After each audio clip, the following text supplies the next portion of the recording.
Hello there. Welcome back to the React Masterclass by My Project Ideas. I am Mohit, your tutor. Today we're gonna see how to set up our development environment. So there are certain points we are going to cover, like downloading necessary tools, ways to create a ReactJS project together with the methods. And we will further explore bundlers, frameworks, and the best suitable way to create our React project. So first of all, the step is to download the necessary tools. So we need the following tools mentioned here. First of all, we will need a Node.js, which is also a JavaScript runtime environment. So this is an engine that will run our JavaScript code. And the second thing is a modern browser, like Chrome, Microsoft Edge, or Mozilla Firefox. Any one of them, uh, these three are recommended ones. And a code editor.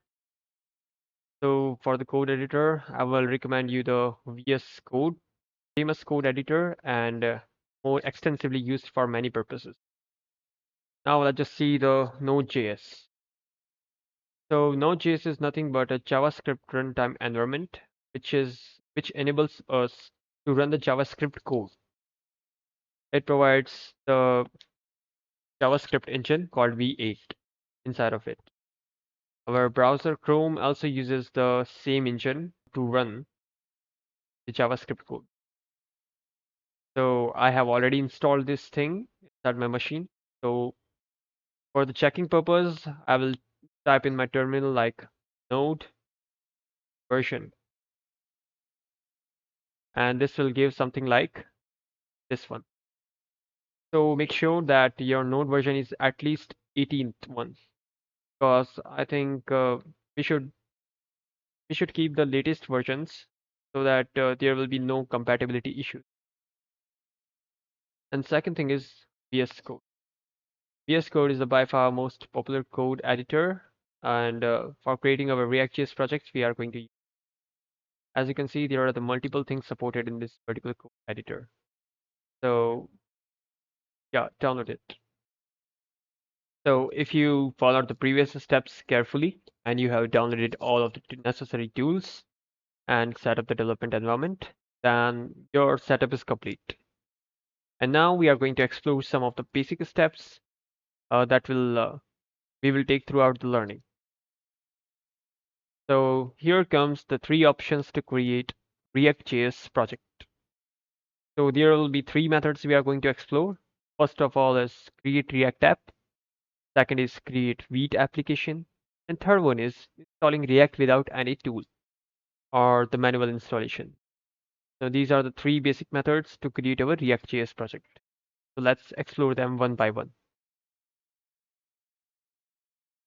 So first one, create React app. So create React app is the easiest and the most famous way of creating React applications.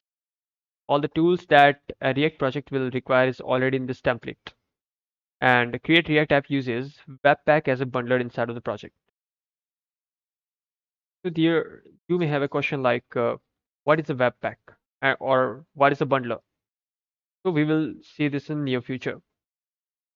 So the command for creating a React project is npx create React app and your app name. Make sure that your app name doesn't include any capital letter. Here, this is just a command. Let's dive a little bit into the documentation of create React app.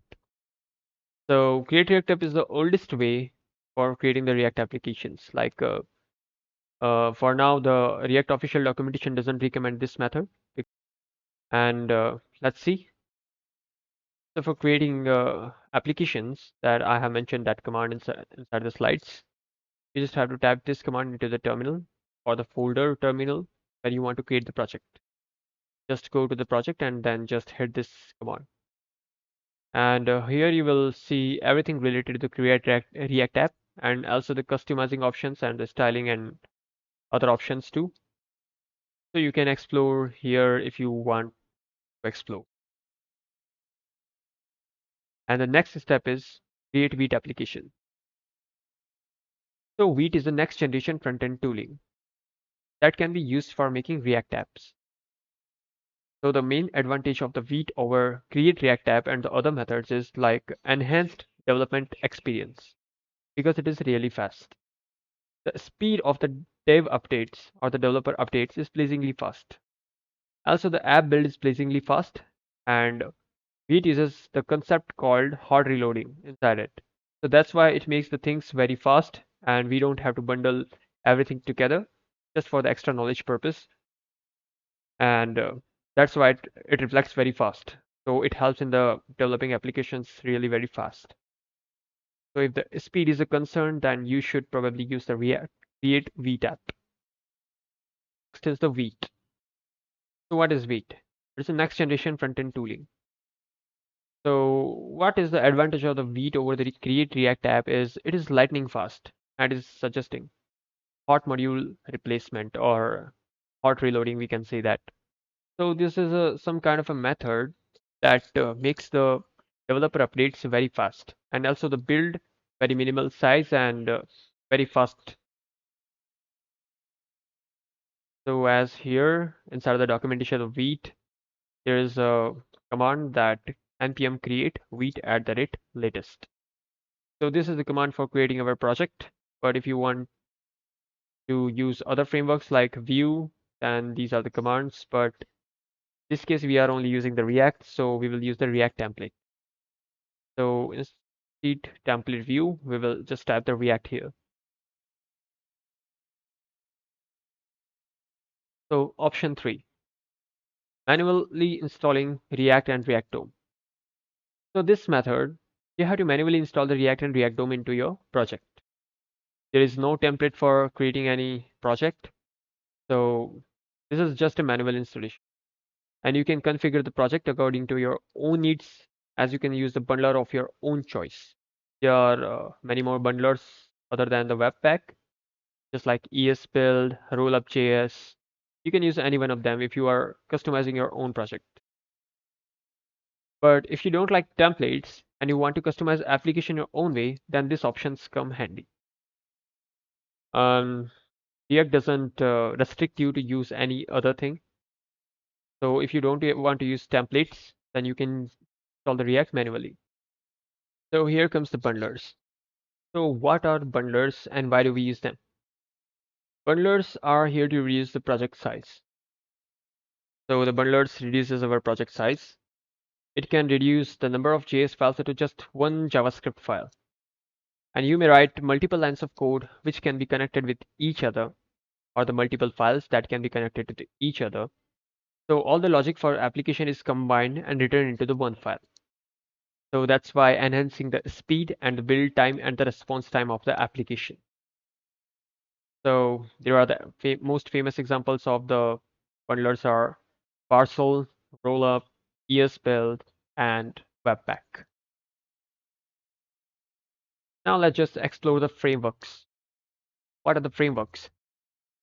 So as we already know that the React is not a framework, it is a library for creating the web application. So it doesn't provide any kind of a templating engine or any kind of paradigm to begin with the project. But if you want to restrict the project within some paradigm or want to use a method template, then the framework comes into the play. So here are some frameworks built on top of the React.js to simplify the process of enhancing the development and speed optimization issue. Most famous of them are the Next.js, Remix, and Gatsby. On the other hand, if you want to optimize only speed, then you will use only Vanilla.js, but that is also comes with the cost of complexity. Because using the Vanilla.js alone is a kind of a hectic task. You have to build everything from the scratch. But also that things lack modularity or the component-based architecture that React provides. So this is not the topic of the focus right now. So what is the best suitable way for creating React projects? So the best way to create a React project, specifically in today's time, is a Vite. Because Vite provides the best developer experience among all the templates. Instant updates while changing code, and we can also use the frameworks too, but it gives us very less customizing options. So we will start simply with Vite. And from the next tutorial, we are going to explore how to create our own React.js project with Vite and how to make a real-time updates inside that project. Together with that, we will also explore what is the JSX or JavaScript XML, and we will dive into the depth of the JavaScript XML, and we will see how to use that thing to our project.